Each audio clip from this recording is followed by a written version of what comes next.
നിങ്ങളുടെ favourite shows ഇനി ഒരിക്കലും മിസ്സാവില്ല. ഇപ്പോൾ C5 കാണും നിങ്ങളുടെ ഫേവറേറ്റ് ഷോ തികച്ചും സൗജന്യമായി.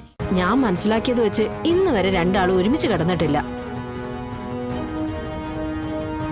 നമ്മളെ ബോധ്യപ്പെടുത്താൻ വേണ്ടി ഒന്നിച്ച് ജീവിച്ച് അഭിനയിക്കായിരുന്നു സത്യാമ്മേ. നീ എന്തായി പറയുന്നേ? സത്യാമ്മേ, അവര് തമ്മിൽ ഒരു സ്വരചേർച്ചയില്ല. ഇന്നാ റൂമിലെ പൂരം തല പോയാലും റൂമിൽ കിടക്കില്ല എന്ന് രോഹിത് മോൻ. മര്യാദയ്ക്ക് അവിടെ എവിടെയെങ്കിലും കിടന്നോളാൻ ശ്യാമക്കുഞ്ഞ്. അവര് സത്യാമ്മയെ കാണിക്കുന്ന മുഴുവൻ നാടകമാ. അവരുടെ റൂമിലെ ദേ ഈ വെള്ളം കൊടുക്കാൻ വേണ്ടി പോയതാ ഞാൻ. അപ്പ കിട്ടിയതാ ദേ ഈ ട്രോഫി. ദേ ഇപ്പൊ ചെന്നാ കൈയോടെ പിടിക്കാൻ സത്യാമ്മേ.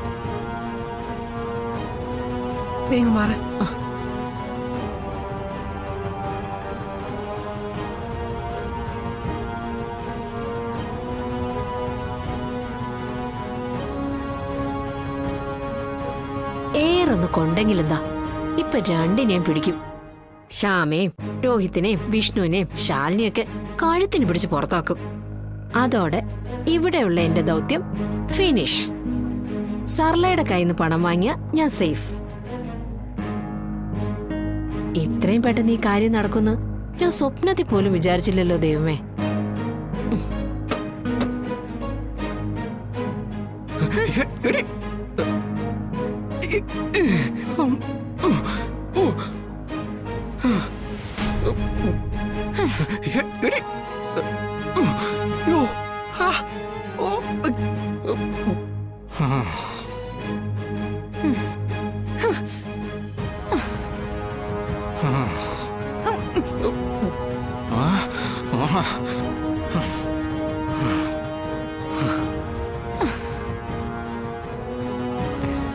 പൊന്നേ, എന്തോ എന്നോട് പിണക്കമാണോ? എന്റെ രോഹിത്തേടനോട് ഞാൻ പിണങ്ങോ? അതിനെ ഞാൻ മരിക്കണം.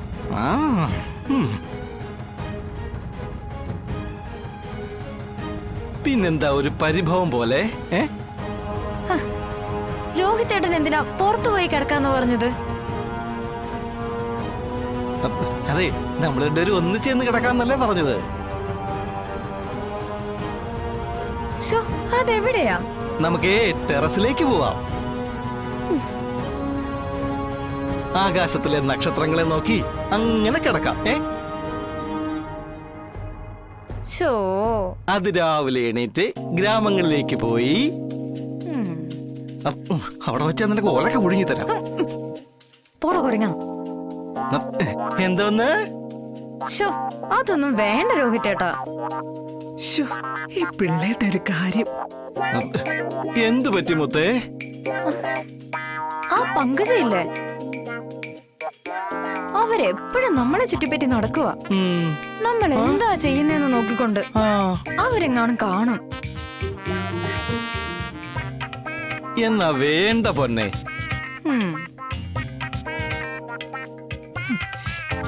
അവളാണല്ലേ കുട്ടികളെ ജീവിക്കാൻ സമ്മതിക്കാത്തത്. ശരിയാക്കി കൊടുക്കാം. എന്റെ പൊന്നിന് ഇനിയും പുറത്തു പോണോന്നുണ്ടോ? അയ്യോ ഇല്ല. തോന്നിയാലേ അപ്പ പറയണേ. ഡൗൺലോഡ് ചെയ്യൂ C5 ആപ്പ്. കാണൂ എല്ലാ എപ്പിസോഡുകളും സൗജന്യമായി.